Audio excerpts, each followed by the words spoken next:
Return file करेंगे, इसके लिए हमारे पास टैली का डाटा होना जरूरी है। टैली में हमारे पास जो बिल एंटर हो रहे हैं, पहले हम बिल चेक कर लेते हैं। हमारे पास सेल के बिल कंप्लीट एंटर होने जरूरी है, जैसे हमारे पास ये बिल सारे एंटर हो चुके हैं। इसके लिए हमारे पास जीएसटी R1 का डाटा हम ओपन करेंगे। तो जीएसटी R1 ओपन करने के बाद ये ओपन हो जाएगा, ये प्रोसेस चल रहा है। तो हम अपना ये हमारा अगस्त सिलेक्ट हो रहा है, तो हम इसको सितंबर मंथ सिलेक्ट करेंगे, सितंबर 25 लिख देंगे, SCP सितंबर 25 लिख देंगे। लिखने के बाद हमारे पास जो ये डाटा आ जाता है सारा, Alt E प्रेस करेंगे। Alt E प्रेस करने के बाद हमारे पास जीएसटी रिटर्न का ऑप्शन आ जाता है।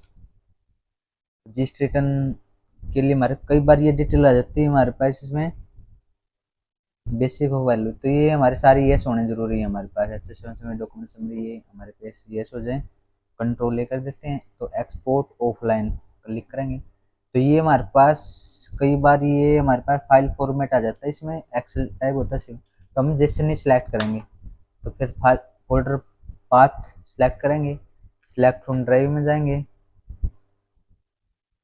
सिलेक्ट फ्रॉम ड्राइव में जाने के बाद हमारे डेट ड्राइव में जाएंगे, तो हम जैसे हमारे पास ये अमन वाला डाटा है, इसमें हम पेस्ट कर देते हैं ये जीएसटी R1 कंप्लीट। तो हमारे इस पर क्लिक करेंगे, तो कंट्रोल ए प्रेस करेंगे, हम कंट्रोल ए प्रेस करें तो ये हमारे पास ये जीएसटी R1 ओपन हो गई है। इसके बाद हमारे पास PDF है, तो ये PDF में अपना सजेशन दे रहा है, PDF का रिकॉर्ड हमने रखना चाहिए। सबसे पहले हमारा प्रिंट भी होना चाहिए, तो हम कंट्रोल P से प्रिंट प्रेस करेंगे, तो प्रिंट भी जरूर निकालो आप।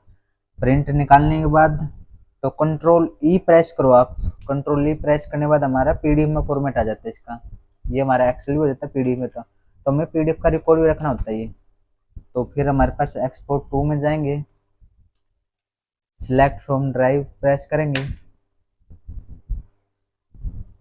डी में जाएंगे, अमन वाले फोल्डर में जाएंगे। तो इसमें हमारे पास जीएसटी R1 का डाटा है, तो इस पर एंटर करेंगे। तो इसमें हम नाम टाइप कर सकते हैं हमारी फर्म का, जैसे माही हैंडलूम। ये किस मंथ की, सितंबर की, सितंबर 2025 हम टाइप कर देंगे, एंटर करेंगे, एक्सपोर्ट कर देंगे। ये हमारे पास पीडीएफ में डाटा मिल चुका आपको। देखो ये हमारे पास पीडीएफ में आ गया ये डाटा, प्रॉपर पीडीएफ में। पीडीएफ का इसलिए रिकॉर्ड के लिए कई बार हमारे पास टैली बिल एडिट हो जाए या कुछ हो जाए, तो आपको पीडीएफ का रिकॉर्ड तो मिल जाएगा आपको। इसके लिए आपको दोबारा से टैली में पहुंच गया था अपन, जेसन फाइल बन गई। तो ये फायरफॉक्स है हमारे पास, तो फायरफॉक्स इसलिए ओपन करते हैं, ये साइट्स ओके चलती है इस फायरफॉक्स में। गूगल क्रोम पे भी ओपन कर सकते हो आप, फायरफॉक्स पे भी ओपन कर सकते हो आप। सबसे पहले आपने gst.government in लॉगिन लिख दो आप, तो जीएसटी पोर्टल पे आप क्लिक करना। क्लिक करने के बाद आपको ये साइट ओपन हो जाएगी, goods and service tax. Login open करोगे आप, तो यहाँ पर हम कंपनी का नाम डालेंगे जो अपने पास माई हैंडलूम है, तो इसका नाम डालेंगे, आईडी पासवर्ड डालने के बाद फिर हम इस पर कैप्चर नंबर डालेंगे। कैप्चर नंबर डालने के बाद हम इसको लॉगिन करेंगे।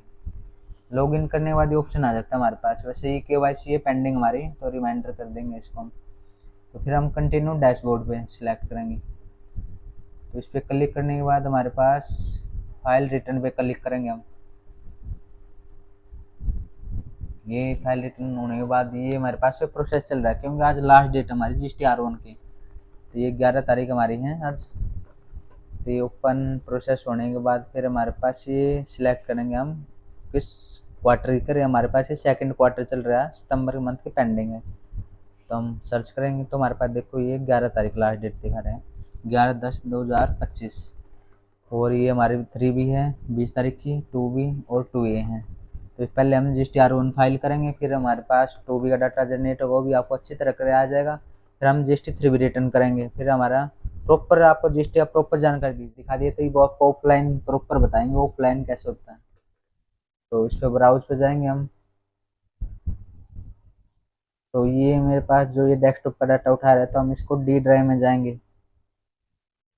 तो मेरे पास ये डी ड्राइव है जो मैन अमन के नाम से फोल्डर है, जीएसटी R1 कम्प्लीट। तो ये मेरे पास 2 डाटा आ रहे हैं, ये PDF का आ रहा है, ये आ रहा है। तो इसको देखो ये क्या बोल रहा है, जेसन फाइल ओनली अलाउड, तो ओनली जेसन फाइल अलाउड इसमें, तो इसलिए हम दोबारा से क्लिक करेंगे। तो जेसन फाइल पे डबल क्लिक करेंगे आप, जैसे ये डबल क्लिक करा, तो ये प्रोसेस हो गया है हमारे पास डाटा। रिफ्रेश करना सब रिफ्रेश कर सको आप इसको, ये रिफ्रेश हो गया हमारा, प्रोसीड हो गया है। जैसे बैक करेंगे तो फिर हम सेकंड क्वार्टर पे क्लिक करेंगे। तो सेकंड क्वार्टर पे क्लिक करने के बाद फिर हम सर्च करेंगे। सर्च करने के बाद ये हम ऑनलाइन पे पहुंचेंगे। तो ऑनलाइन करने के बाद देखो हमारे पास टोटल बिल आ चुके हैं, और ये हम टैली से मैच करेंगे। देखो हमारे पास टोटल बिल आ चुके, सेम सेम मेरे पास है। B2C लार्ज है, वैसे हमने पहले डिटेल डाली हुई थी B2C लार्ज एक्सपोर्ट, वैसे हमने इनकी नीड नहीं थी, तो इसको हम डिलीट कर सकते हैं। क्यों हमने इनका यूज नहीं करना, क्यों हमारे पास लार्ज इन्वॉइस नहीं था, हम समझाने के पर्पज से आपको समझाया हुआ था। इसको डिलीट कर देंगे, ये रिफ्रेश कर देंगे, ये बैक टू। तो ये हमारे एक्सपोर्ट की कोई सेल नहीं है, तो वैसे हमने आपको समझाने के लिए बताया हुआ था। तो हमारे पास देखो ये डिटेल हमारे पास टैली से हमारे पास जो डाटा मैच हो गया है। तो हमारे पास जो टैली जेसन फाइल अपलोड की है, तो हमारे पास प्रॉपर बिल आए। तो हमारे पास B2B के बिल हैं, B2C के बिल हैं। तो B2B के हमारे पास इसको ओपन करेंगे तो हमारे पास ये टोटल बिल आ चुके हैं। ये बैक करेंगे हम।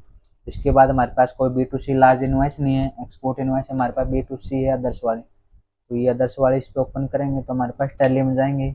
टैली पे जाने के बाद हमें पता चलेगा B2C का, ये एंटर करेंगे तो इसमें हमें पता चलता है झारखंड, महाराष्ट्र, उत्तराखंड और उत्तर प्रदेश। तो ये मेरे पास जो टैली में डाटा है और GST पोर्टल पे डाटा है सेम है नहीं है उत्तराखंड। तो मेरे पास ये सबसे पहले हमारा उत्तराखंड आया हुआ है, उत्तराखंड हमारा सेम मैच हुआ है हमारे पास। ये महाराष्ट्र भी सेम है हमारे पास, ये महाराष्ट्र का हुआ। तो वैसे ये हमारा सेव नहीं मिलेगा आपको, झारखंड का भी 36,649, 36,649। तो फिर हमारे पास 44,872 उत्तर प्रदेश का, 44,872 उत्तर प्रदेश का, ये हमारा टोटल मैच है। तो इसके बाद हमारे पास ये नीलेट सप्लाई नहीं है, क्रेडिट नोट नहीं है। तो हम HSMI समरी पे क्लिक करेंगे तो हमारे पास देखो HSMI समरी ये सारी डिटेल आ चुकी है।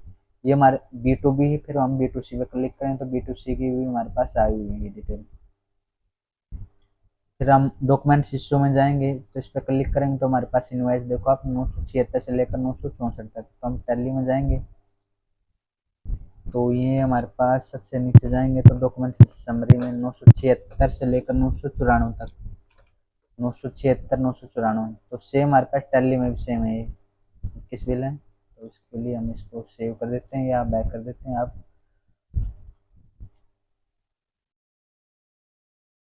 तो इसके लिए फिर आपने जनरेट समरी पे क्लिक करेंगे, ये आपके पास डाटा आ चुका है। तो इसके लिए आप जनरेट समरी पे क्लिक करना। जनरेट समरी क्लिक करने के बाद आपके पास ये ऑप्शन आ जाता है। तो रिफ्रेश, ये खुद बोल रहा है रिफ्रेश करो आप, हेल्प से आगे रिफ्रेश का ऑप्शन आता है, तो रिफ्रेश पे क्लिक करो आप। तो रिफ्रेश क्लिक करने के बाद फिर ये प्रोसीड टू फाइल, ये डाटा हमने मैच करना होता है, ये प्रॉपर डाटा हमने टैली से मैच करेंगे। तो ये जैसे 2,12,818 हैं, देखो जो हमारे पास टैली में डाटा हुआ है। जैसे मेरे पास तो टैली में 2,12,818 आए हुए हैं, तो हमारे पास GST पोर्टल पे सेम अमाउंट है 2,12,818। 15 इनवाइस हमारे अपडेट है। हमारे टैक्स इसका 10,640 रुपये 91 पैसे, तो हमारे पास 10,600। फिर हमारे पास B2C है, नीचे जाओगे आप B2C, ये हमारे पास नेट 1,13,562 ये हमारे स्टेट वाइज आ जाते हैं कि स्टेट में हमने माल बेचा। टोटल आई हुई डिटेल, ये टैली में जाओगे आप सेम आया हुआ। मैच करना चाहते हो मैच कर सकते हो आप, ये देखिए ये सारा आया हुआ। तो इसके बाद हमारे पास नीचे जाओगे तो ये हमारे पास HSMI समरी भी हमने मैच करनी होती है। तो ये HSMI समरी हमारे पास ये कंपलसरी होती है, ये HSMI समरी। तो इसके लिए HSN टोटल मैच करेंगे। वैसे B2B का B2C का टोटल 3,26,680, तो हमारे पास टैली से मैच करेंगे तो HSMI समरी में जाएंगे तो टोटल इसमें आ जाता है देखो 3,26,680 टोटल हमारा मैच है। ये मेरे पास 16,334 ये मेरे पास डाटा प्रॉपर मैच हुआ है। उसके बाद हमारे पास जो डॉक्यूमेंट समरी भी हमारे पास ये क्लियर है, यहाँ पर इस पर जाएंगे नीचे तो डॉक्यूमेंट समरी के बाद हमारे पास टोटल मैच करो आप, ये मेरे पास टोटल मैच होना जरूरी है 3,26,680, 3,26,680 मेरे पास टोटल मैच हुआ है।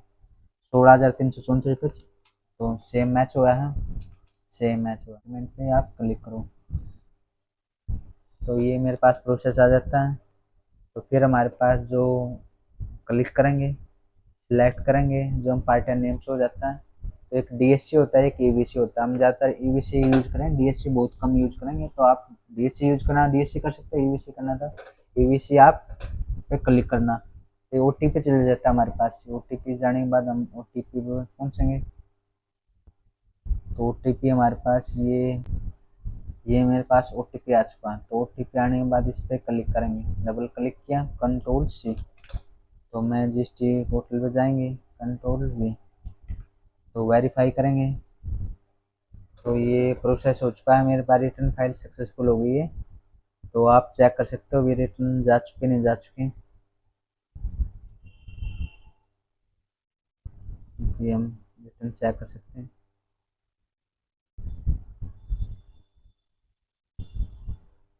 ये हमारे रिटर्न जा चुके हैं।